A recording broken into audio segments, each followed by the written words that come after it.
संभाजीनगरमध्ये आजी माजी खासदार भिडल्याचं पाहायला मिळालं। संस्थान गणेशाच्या कार्यक्रमात दोन्ही नेत्यांमध्ये वाद झालाय।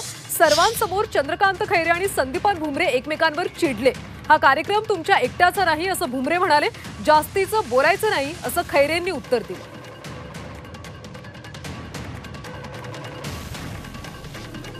तर संभाजीनगरमध्ये आजी माजी खासदार भिडल्याचं चित्र पाहायला मिळालं। संस्थान गणेशाच्या कार्यक्रमात दोन्ही नेत्यांमध्ये वाद झालाय। सर्वांसमोर चंद्रकांत खैरे आणि संदीपान भुमरे एकमेकांवर चिडल्याचं पाहायला मिळालं। हा कार्यक्रम तुमच्या एकट्याचा नाही असं भुमरे म्हणाले, तर जास्तीचं बोलायचं नाही असं खैरेंनी उत्तर दिलं।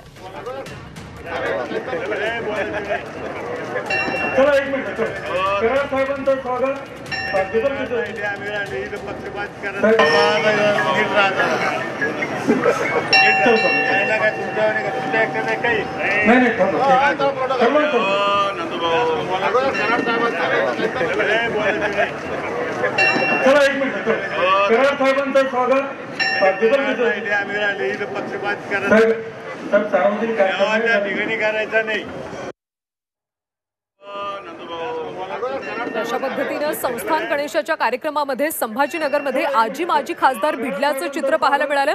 सर्वांसमोर चंद्रकांत खैरे आणि संदीपान भुमरे एकमेकांवर चिडले।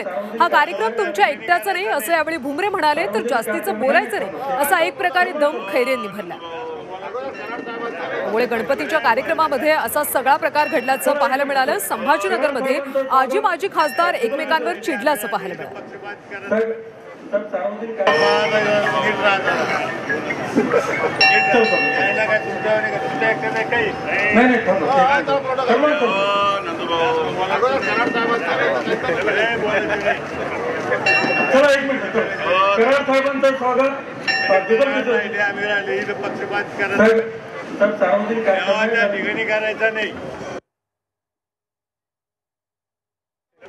अशा पद्धतीने गणपतीच्या कार्यक्रमामध्येच वाद झाल्याचं पाहायला मिळालं।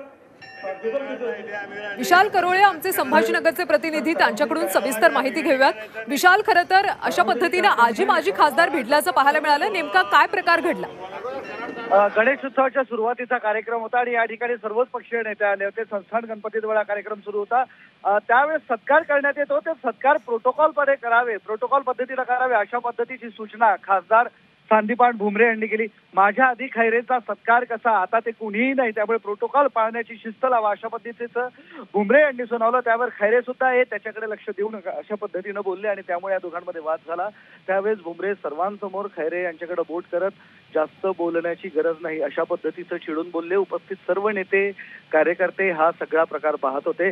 अखेर अतुल सावे आणि भागवत कराड यांनी मध्यस्थी केली आणि हा वाद शमवला। मात्र गेल्या निवडणुकीत एकमेकांचे कट्टर शत्रू चंद्रकांत खैरे आणि संदीपान भुमरे होते आणि यांच्यातला वाद अजूनही शमला नाही, तर दिवसेंदिवस वाढतच चाललाय असं आपल्याला निश्चितपणे म्हणता येईल। धन्यवाद विशाल या सगळ्या सविस्तर माहितीसाठी। तर सर्वांसमोर खैरे आणि भुमरेंमध्ये शाब्दिक चकमक झाल्याचं पाहायला मिळालं।